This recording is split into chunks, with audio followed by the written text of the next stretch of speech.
नमस्कार दोस्तों, आप सभी का स्वागत है एक बार फिर से अपने चैनल भक्ति की शक्ति में। तो दोस्तों, आज हम सुनेंगे शनिदेव व्रत कथा को। शनिदेव को ग्रहों का राजा कहा जाता है। भगवान भोलेनाथ ने इन्हें न्याय के देवता की उपाधि दी है। शनिदेव को बहुत जल्दी क्रोध आता है। इसी क्रोध की वजह से पिता सूर्य से इनकी नाराजगी बनी रहती है। इनके क्रोध से सभी बचने की कोशिश करते हैं, वरना व्यक्ति पर मुसीबतों का पहाड़ टूट पड़ता है। इसीलिए इन्हें प्रसन्न करने के लिए शनिवार व्रत रखा जाता है। व्यक्ति शनि दोष से बचने और उन्हें शांत रखने के लिए अनेक उपाय करता है। शनि कृपा से व्यक्ति को सुख और वैभव की प्राप्ति होती है। जो लोग शनिवार का व्रत करते हैं उनको पूजा के समय शनिवार व्रत कथा का श्रवण अवश्य करना चाहिए। तो आइए सुनते हैं शनिदेव व्रत कथा को। एक बार सभी 9 ग्रहों सूर्य, चंद्र, मंगल, बुध, बृहस्पति, शुक्र, शनि, राहु और केतु में बहस हो गई, कौन सबसे बड़ा है।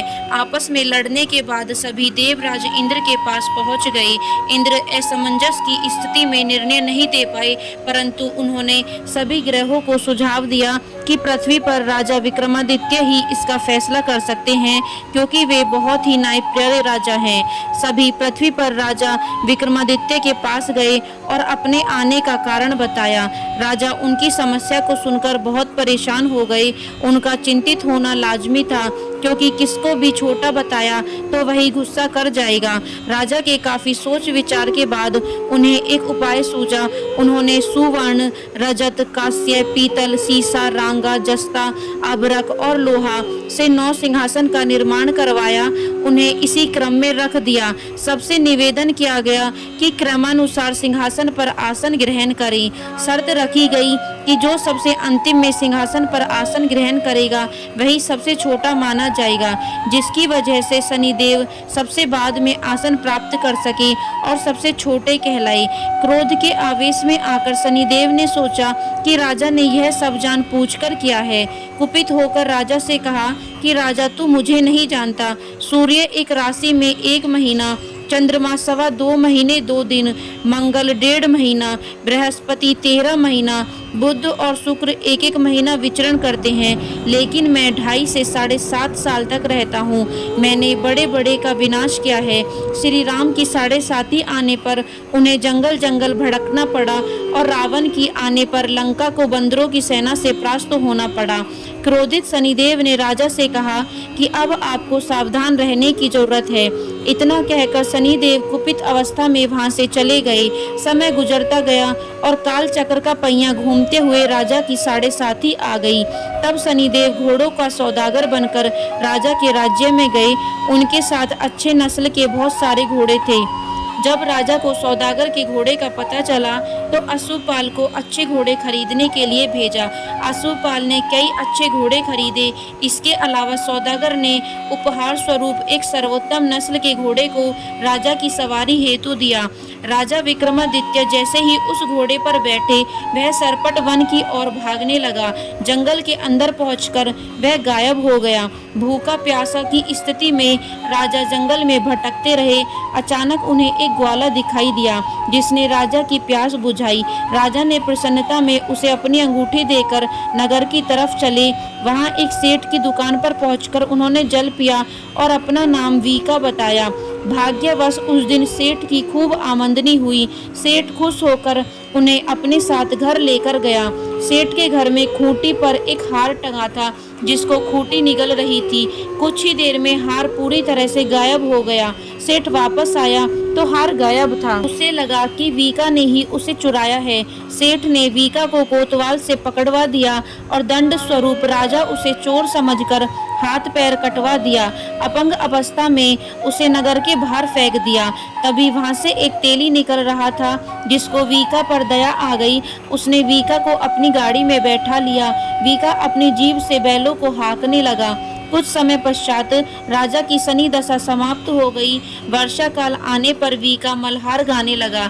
एक नगर की राजकुमारी मन भावनी ने मल्हार सुनकर मन ही मन प्रण कर लिया कि जो भी इस राग को गा रहा है वो उसी से विवाह करेगी। उन्होंने दासियों को खोजने के लिए भेजा, परंतु वापस आकर उन सभी ने बताया कि वह एक अपंग आदमी है। राजकुमारी यह जानकर भी नहीं मानी और अगले दिन ही वह अनशन पर बैठ गई। जब लाख समझाने पर राजकुमारी नहीं मानी, तब राजा ने उस तेली को बुलवा भेजा और वीका से विवाह की तैयारी करने के लिए कहा गया। वीका से राजकुमारी का विवाह हो गया। एक दिन वीका के स्वप्न में शनिदेव ने आकर कहा कि देखा राजन, तुमने मुझे छोटा बताकर कितना दुख झेला है। राजा ने क्षमा मांगते हुए हाथ जोड़कर कहा कि हे शनिदेव, जैसा दुख मुझे दिया है किसी और को ऐसा दुख मत देना। शनिदेव इस विनती को मान गए और कहा कि मेरे व्रत और कथा से तुम्हारे सारे कष्ट दूर हो जाएंगे। जो भी नित्य मेरा ध्यान करेगा और चींटियों को आटा डालेगा, उसकी सभी मनोकामनाएं पूर्ण हो जाएंगी। शनिदेव ने राजा को हाथ पैर भी वापस दिए। दूसरे दिन जब सुबह राजकुमारी की आंखें खुली तो वह आश्चर्यचकित हो गई। वीका ने मनभावनी को बताया कि वह उज्जैन का राजा विक्रमादित्य है। मनभावनी खुशी से फूले नहीं समा रही थी। राजा और नगरवासी सभी बहुत खुश हुए। सेठ ने जब यह सुना तो वह पैरों पर गिरकर क्षमा मांगने लगा।